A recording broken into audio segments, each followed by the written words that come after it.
Welcome everyone to Inside the Fight, post-fight UFC 166. I'm Willie Guns alongside my colleague Eddie, and we're here to discuss 3 fights from the pay-per-view. Let's start with, before we get to the main event, let's start with the fight that happened right before the co-main event. Diego the Dream Sanchez taking on former Strikeforce champ Gilbert Melendez, which was a fantastic fight. I will not say it wasn't. It was a great fight. Probably fight of the night. Some people are calling it fight of the year or fight of the decade.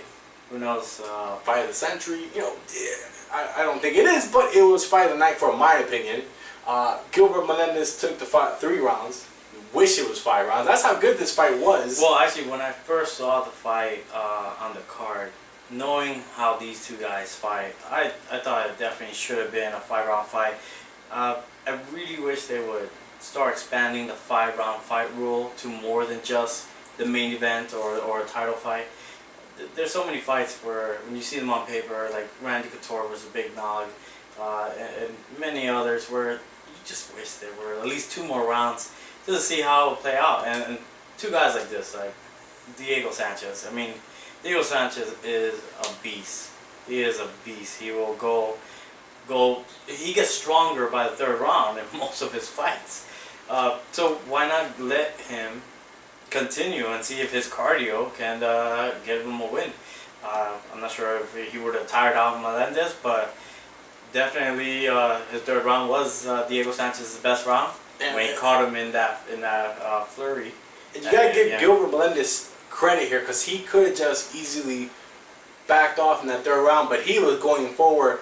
And he went forward trying to finish his fight, and he took a couple of shots from Diego in that final round. A big shot too, the uppercut. Yeah, and it was a fantastic round, and I think that round solidified that these two will fight again down the road, and we gotta make sure it's a 5-round fight for them. You know, well, I don't know if they'll fight anytime soon. Melendez pretty much did outclass Diego Sanchez. Other than the wild exchanges, I think if Melendez wanted to and just fought a little more technical, he would have won the match pretty handily. He still won anyway, but it definitely was more entertaining the way it turned out. No, I definitely agree with that. You're right. Gilbert Melendez dominated this fight. I should not say what I said, but I mean, down the road, these guys are still fighting. Yeah, definitely. I definitely say. Let's move on to the co-main event. A guy moving over from Strikeforce. He fought Frank Mir in his last fight. Wasn't really that great of a fight. In my opinion, it was a boring fight. Daniel Cormier taking on Roy Nelson, which this was their last fight in the heavyweight division, according to what they're saying. Yeah, both of them are supposedly planning to move down. Cormier for sure. Roy Nelson, I'm not 100% sure if he's serious about moving down. I mean, he still came in at 249. That's still look pretty big. So. He still looked pretty big. I mean, he looked in better shape, but still, he looked pretty big. About that fight, it wasn't. Some people call it boring. I thought it was okay, but Cormier definitely fought a safe fight. He uses wrestling to just pin Roy against the cage and dirty box him. It seems to be one of the main techniques of the AKA duo at the heavyweight division. I'm not a big fan of that style of fighting.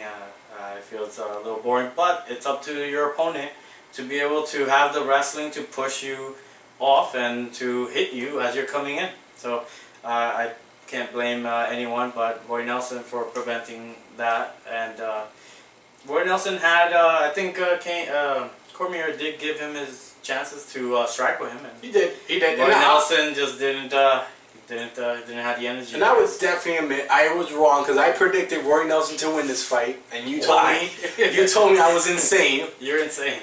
You know, I thought Roy Nelson had a great chin, and he does. He took a bunch of shots. But come on, Cormier is undefeated. Has anyone even won a round against him yet? No, according to them, they say he only lost 1 round. And that's... Probably against Barnett? Yeah, I think we believe it was the Barnett fight. But, you know, I eat my words.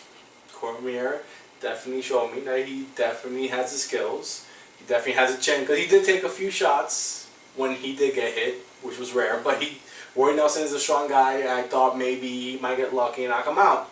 I was wrong. But, you know, we all can be right, just like our main event, which means that you weren't right because you predicted someone. Unfortunately, I picked the same person. I picked Junior Dos Santos to win by KO. Man, Cain just has that great recovery. He got caught early in the first round, and I thought that Junior was going to finish him right there and then, but Cain Velasquez, this guy's a monster, just gets right back up, and it's almost like nothing happened to him, and no one seems to have the cardio that it takes to keep up with Cain for 5 rounds, and I give Junior Dos Santos all the credit in the world for taking the beating that he took. Honestly, that fight probably should have been stopped in the 3rd round. And I think Dana White said that it's possible that Junior Dos Santos is too tough for his own good.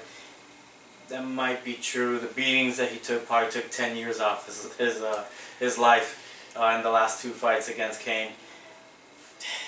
I feel that Junior Dos Santos just kept his hands low too often. There was, even before it looked like he was gassed, there were times against the fence and he's just trying to use head movement and his hands were down here, not up here. And against Cain has really good striking and really crisp boxing, technical boxing with power. In the heavyweight division, you cannot keep your hands down. No. And it was just, you know, hats off to Cain. Cain, I think, is definitely going to go on a dominant streak in the heavyweight division. I can't imagine almost anyone beating him except maybe a heavyweight size John Jones. But other than that, Cain Velasquez right now he's the real deal. Yes, he is. Yes, he is. He came out here.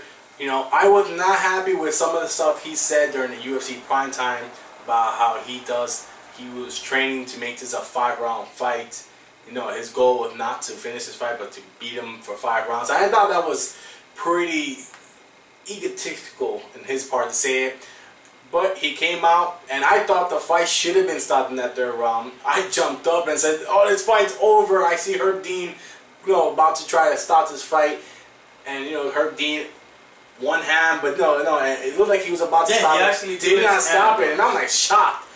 He gave him a chance, and you know what? You gotta give Junior Dos Santos credit on that part. He did have the heart to survive, came back, and you know what? Some people may even say this. Junior Dos Santos knocked himself out in that last round. That's how tough Junior Dos Santos is. That's how tough he is. Junior Dos Santos knocked out Junior Dos Santos. Because when he was going for that, it looked like a standing Darce choke that he was going for, I believe. And Cain ended up turning and spinning, countering the move. And Junior Dos Santos basically landed on his forehead. And that pretty much signaled the deal. So Cain didn't actually finish Junior Dos Santos. If you want to look at it. That's how I'm going to look at it. But I agree with what you said earlier. I think Cain Velasquez is going to dominate this heavyweight division. And I think there is one fighter out there that may pose as a good challenge for him. Yeah. And I think, you know, with a couple more wins, I think maybe we could see his name up there. And I think that's Josh Barnett. I think Josh Barnett has the size, strength, and wrestling to maybe pose a good challenge for him. But it looks like Fabricio Werdum will be the next challenger. Yeah. Which, you know, I think Werdum is next. Werdum, if he can stand with Cain, he'll have a chance. But, I mean, Cain most likely is just going to keep the standing, dirty box him against the cage. Pretty much what he did to Dos Santos. I don't think Cain will take down Werdum. I think he pretty much will keep the fight standing. Is that officially the next match, or not official, but most likely will be the next match. Well, until then, I guess that's all we got. I'm hoping to. But before we go, I actually have a good question. Fight of the year so far. Melendez. No, that's not the fight of the year, in my opinion. So far, the fight of the year. Or it's going to be Alexander Gustafsson versus John Jones. That fight was just phenomenal, and it was for. I still think that is definitely the better fight this year. one of the best title fights of all time, and a fight that definitely I wish it was a direct rematch right after. But well, to be fair, John Jones did say he's going to prove that he is the better fighter by beating somebody else. somebody else. Well, that's all we got for this week. Hope you guys enjoyed. Let us know what you guys thought. Did you guys agree with the results of today? What do you guys thought? Juniors de Santos, Cain Velasquez. Let us know. Follow me on Twitter. My handle is Willie Guns. And leave a comment. Subscribe.